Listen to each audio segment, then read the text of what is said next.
Welcome to the Slop Farm. Enjoy the video. You'll start by confirming compatibility and making the pen discoverable. First, verify your Surface model supports the Surface Pen and install a fresh AA battery if you have a removable one. Make sure Bluetooth is enabled in Windows. Next, press and hold the pen's top button for about 5 to 7 seconds until the LED or pairing cue appears.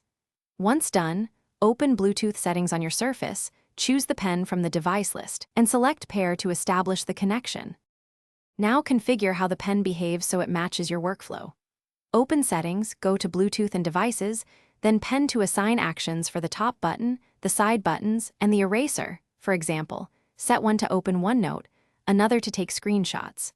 Make sure you adjust pressure sensitivity and tilt response inside drawing apps like Paint or OneNote because those app-level controls override system defaults.